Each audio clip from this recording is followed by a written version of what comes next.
It took place a year and 202 days after the last polls at Beckenham and Winchester on November the 20th, 1997. That's the largest gap, broke a record, ending the longest gap in modern times between Commons by-elections. It was a very safe Labour seat.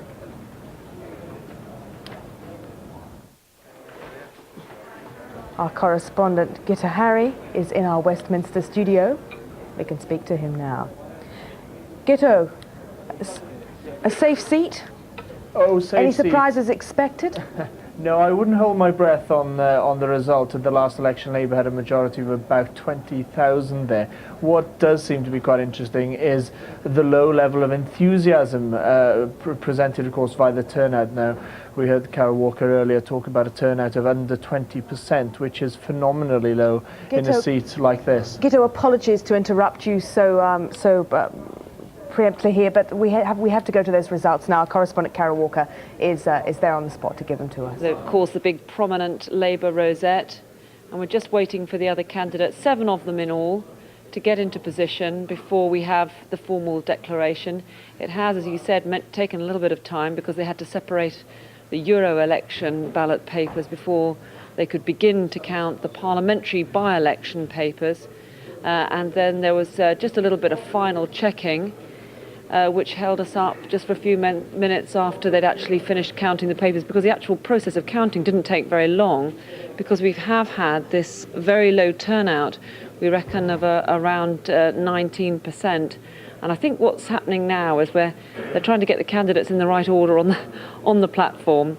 And now here's the Lord Mayor, Councillor John Keyes-Parker, to give us the result. John Keyes-Parker, returning officer for the Leeds Central constituency, hereby give notice that the number of votes cast for each candidate is as follows.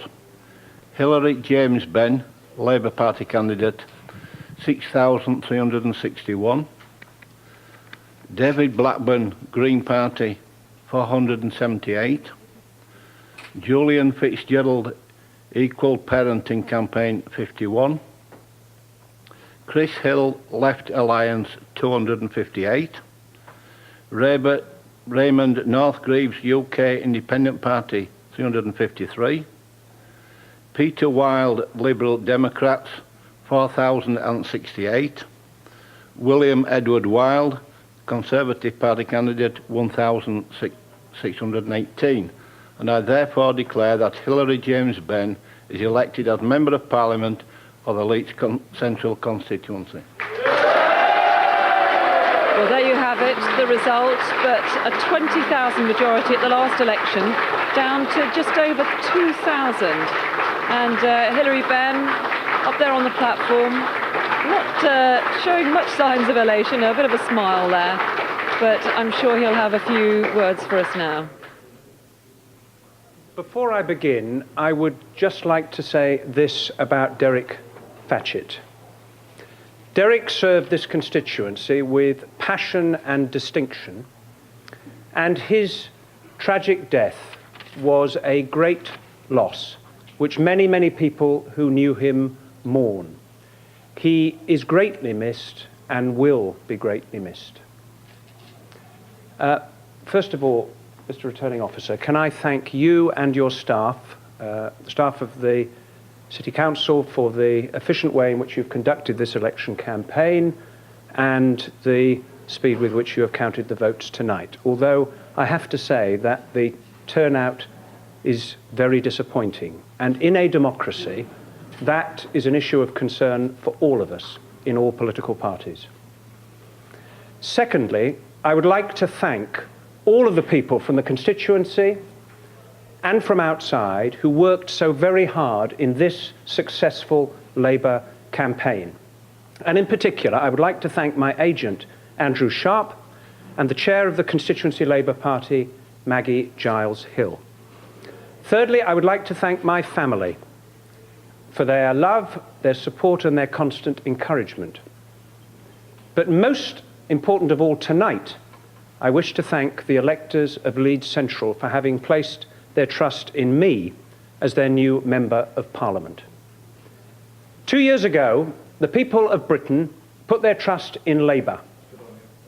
And in the last 2 years, Labour has been working to build a better Britain.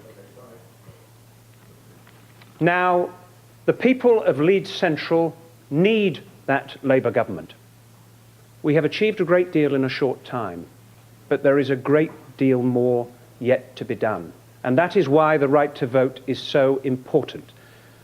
Because the ballot box is not just an instrument of democracy, it is an instrument of hope. And the people of Leeds Central look to their Labour government to go on giving them hope to build that better society. And in seeking to repay the trust which the electors of Leeds Central have put in me tonight, I pledge that I will seek to represent them to the best of my ability in the months and years to come. Thank you very much indeed.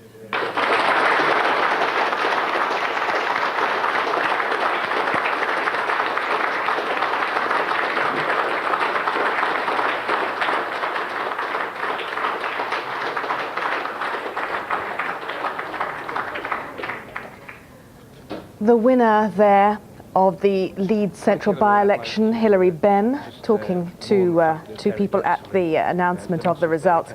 We can go now back to Westminster to talk to our political reporter, our political correspondent, Gito Harri. Gito, so sorry to leave you so abruptly, but you understand we had to cut to that result, that declaration.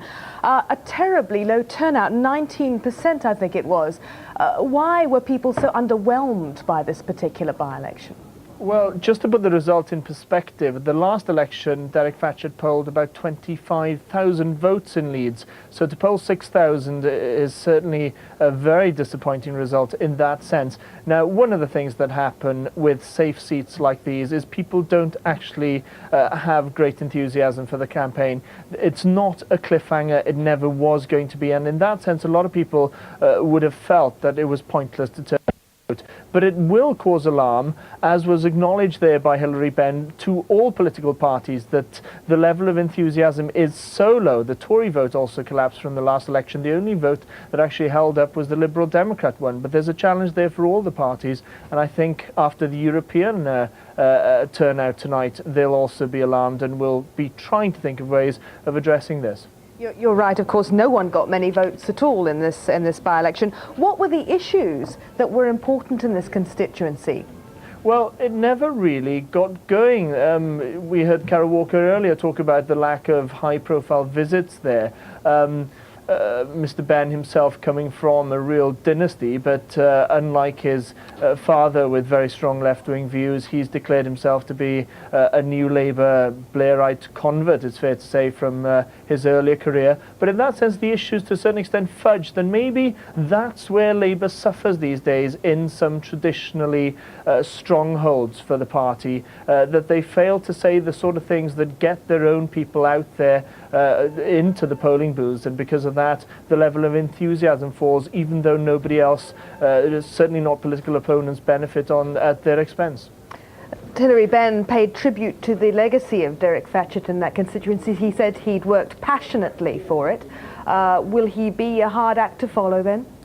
Oh, certainly in Parliament, Derek Thatcher very much liked and climbed very quickly through the ministerial ranks and was rated very highly in the Foreign Office in that sense. Hilary Benn, of course, will be joining the backbenchers, which are very crowded at the moment with backbenchers. Very hard for newcomers into this Parliament to make any impact and to climb that so-called greasy pole. So I think he has to get used to being that conscientious constituency MP for a long time, especially a very long time if he wants to aspire to the dizzy heights that his father once got to in the cabinet. But what do we know of Hilary Benn, apart from what you've told us? Obviously, he's declared himself a Blairite, presumably to mark his distinction from his father.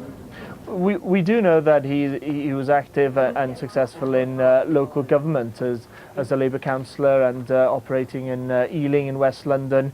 He was considerably more left-wing at that time. Since then, he's concentrated on being an articulate exponent of the New Labour vision. And in that sense, I think we can expect him to be a very loyal New Labour MP in the House, though I wouldn't be surprised if he's prodded and his conscience is prodded from time to time by his father, who wants to introduce him into the Commons when he takes up his seat. You mentioned that Liberal Democrats seemed to be the only party which had held on to a proportion of its votes, a creditable proportion of its votes. Why do you think that was?